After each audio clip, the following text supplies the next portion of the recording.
Thank you so much. I didn't think she was going to read all of that bio. Well, I'm just so excited to be here and honored to be in the presence of all. And there's so many amazing talks that happened today. And I just want to give the CV team kind of like a round of applause for putting on such an amazing talk.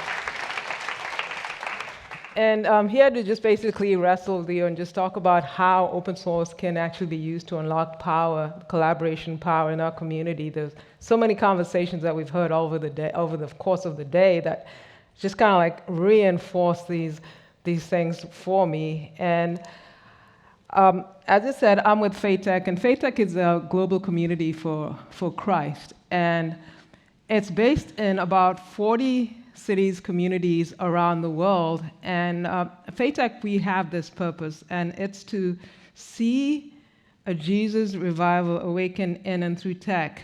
And this is God in tech, and we want to do this by practicing what we call redemptive technology design. It's just a way of building. And the reason we think this is so important is, as you all know in this room, I'm probably preaching to the choir, but tech is like the operating system of the world. I mean, advancing, and as we talk about future now, we can see this. I want to take a slight detour because sometimes I get caught up in rabbit holes. And I was just thinking as I kept coming to this, like the first time I ever left Kenya, I was going to college in the US. And the first place I ever set foot was Knightsbridge. It's like a stop away on Piccadilly line. I'm like, oh, I've been here. This is so cool. But then I remember there was so many experiences, new experiences. I got to visit tennis royalty. Granted, it was at Madame Tussauds. It wasn't real, but I don't care. But anyway, so it's like a set of new experiences. I went from there, and then I went to Boston, and then Boston, I made my way to California, and new experiences everywhere. Get to California, and I encountered this. I'm like, but why? Recycle bins. Why? Because I just never, where I stayed before, they didn't care about this thing. I'm like, okay, now we got new rules. You got to put plastic bottles here. You got to put paper there. It's like, why all this work? It's just like too much to do. And I'm like, then later on, after I cheated a little bit and I didn't play against the rules, I realized I guess there's a point to all of this. You got to there's some downstream effects that just come from actually doing things right. You get the fact that you're able to do good for the environment, the sustainability involved in that.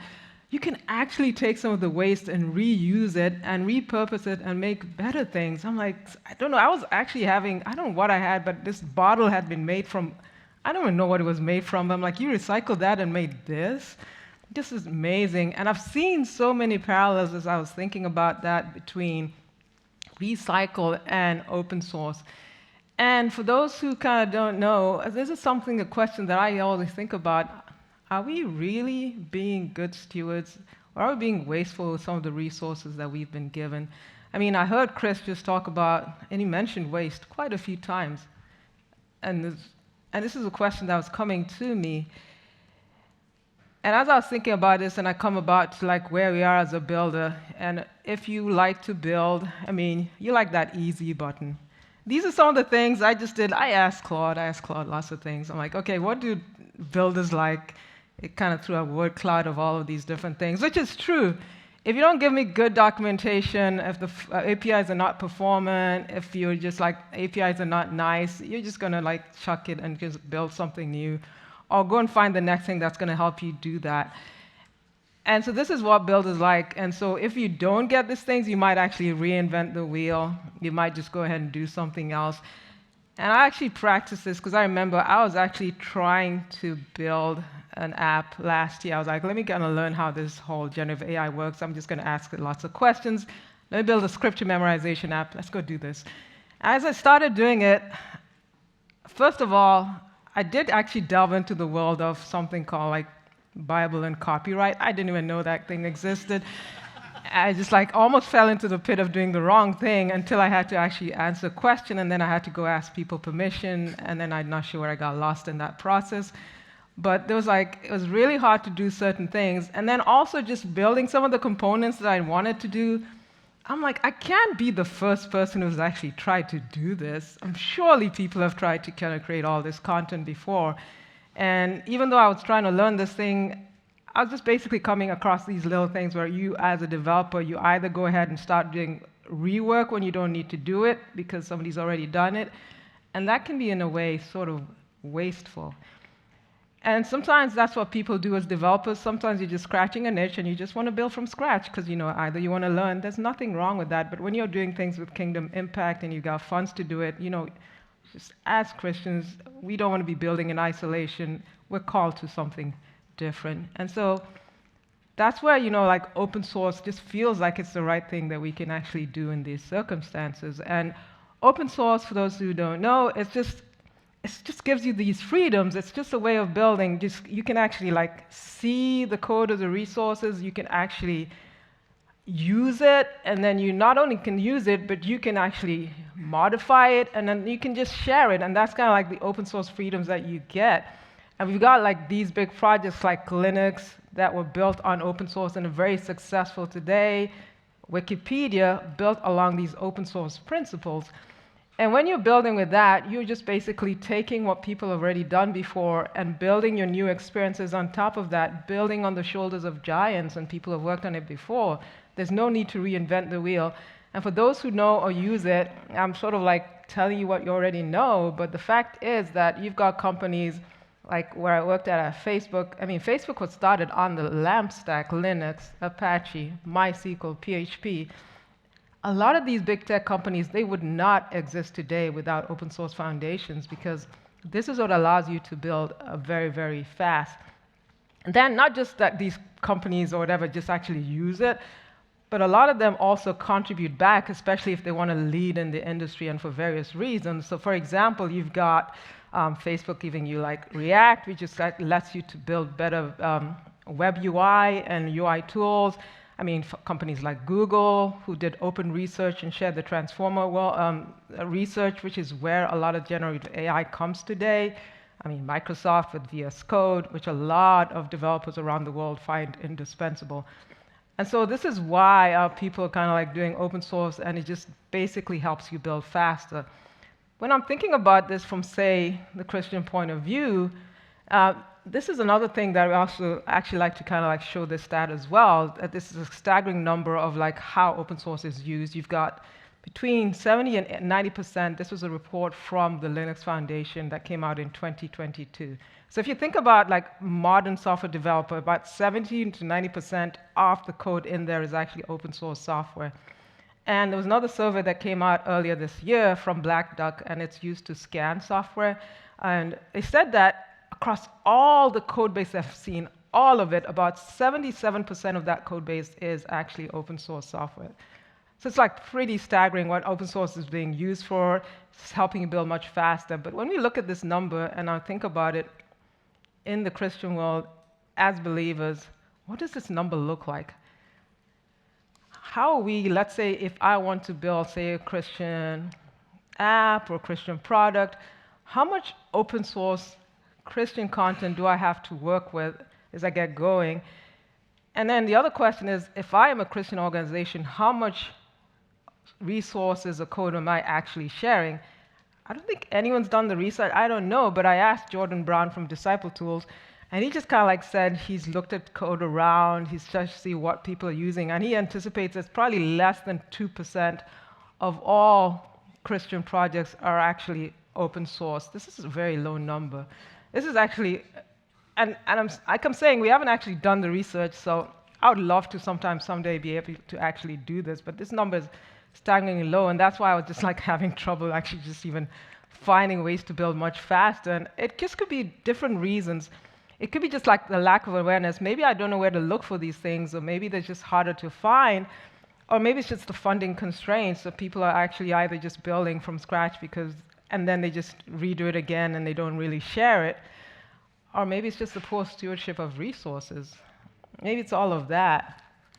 And so as I was thinking about this, there's a tool that we like to use at Faith Tech when we're building with redemptive technology mindset, and we think about it's called the lament.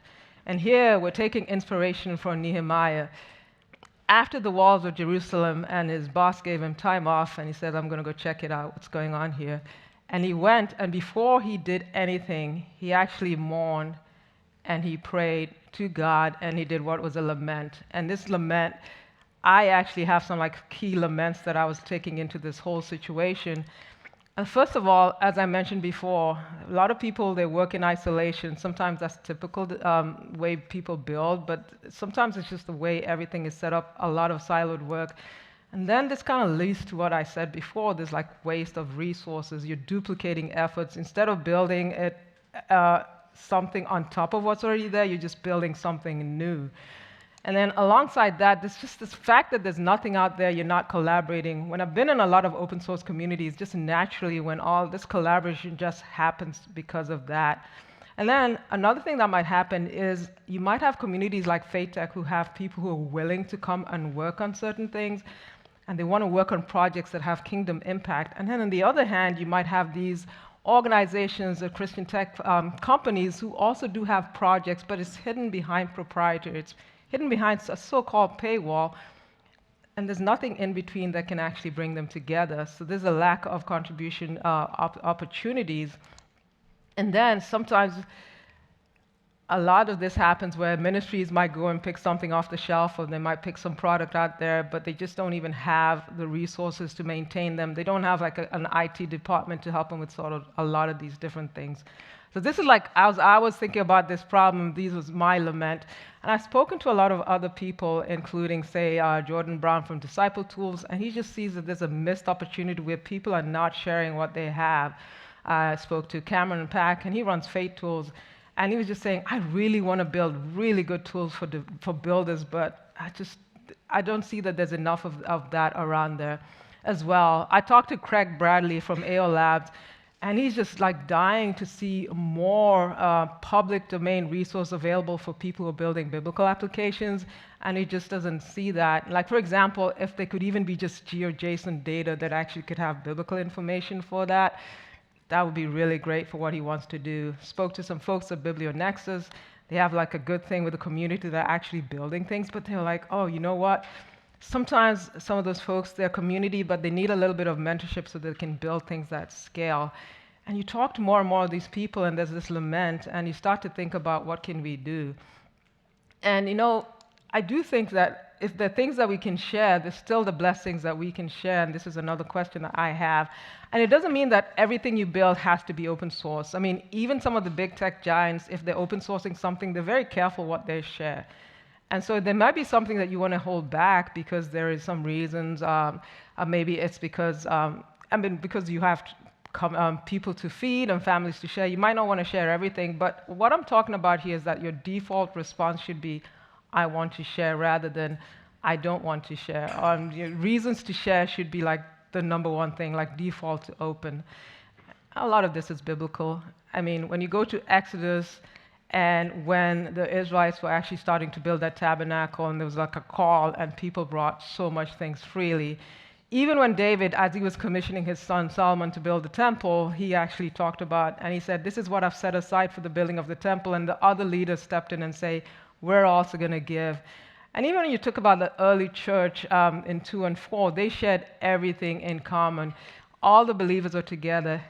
Everything they had in common. They sold their positions in the goods. They shared with anyone who was in need. And this is what the early church, at every point in time, the tabernacle, the temple, the new church, sharing. And as we think about this Great Commission, this is kind of like what I would love to see actually the church do. But there is some hope. There's something going on. God is in the move. I'm not going to stand here and say that I know everything that's going on. I'm sure people have been actually thinking about this. But I did a little experiment. I went on GitHub.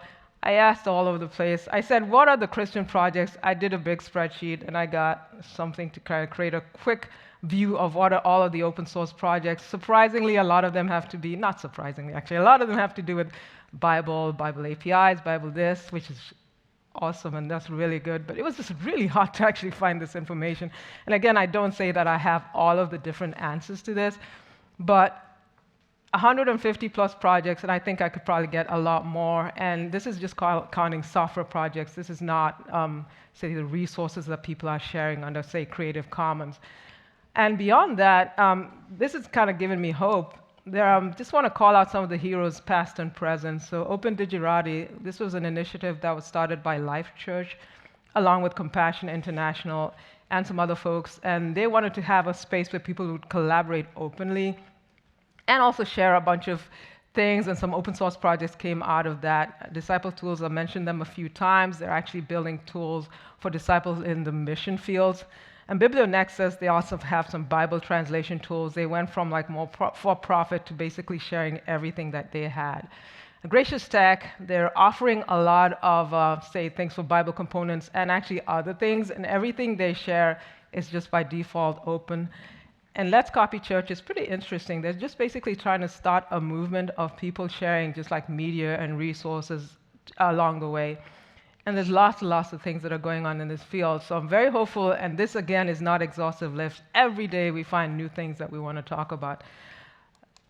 So with that in mind, as we think about all of these things, those are like really promising things and it's beautiful, but it's kind of hard to find, and we'd like to make this so much more easier for everyone. So this is something that we are loosely calling the Christian open source movement. And it's not even like a structure or everything. It might be just like, let's build something that's some ideas that are simple, biblical, and reproducible, and let's just get people just like basically moving in the same direction.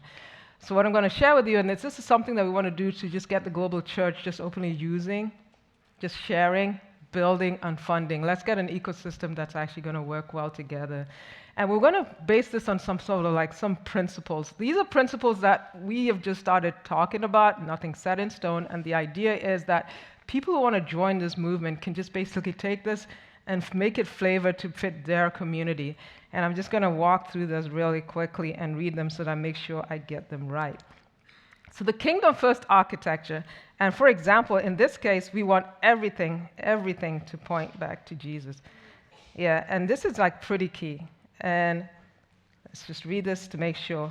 So we want Jesus is at the center with kingdom principle driving all our technical decisions. Our operating system is sacrificial love, and it's fine-tuned to glorify God. Spirit-led innovation. We innovate and we build under the Holy Spirit guidance, and we are going to hold our plans loosely and just make sure that God is actually directing the path. Radical generosity. We give abundantly, and we basically want to trust that God is provision. We've heard these amazing stories today. We believe it's better to give, even if it's softer, than actually to receive. And we view open source as a ministry, being generous in our ideas, our resources, and our knowledge. Purposeful creation. We build new things only when necessary, and we want to serve genuine needs. And we want to foster collaboration rather than competition. And finally, community-driven development or centered development. Every effort aims to deepen relationship, ensuring our work fosters genuine, spirit-filled communities. We aim for decentralized yet connected contributions, and we want to honor every member of the body of Christ. And our overarching theme as we build this on together is built on we create because we love like Jesus. We align because we love like Jesus, and we give because we have been loved by Jesus. And these are principles that we want to kind of like anchor everything on this. And this is what we're hoping for. These are the fruits that we're hoping for: collaboration, accessibility, transparency, innovation, sustainability, and empowerment. This is what we want to see as fruits of all of this.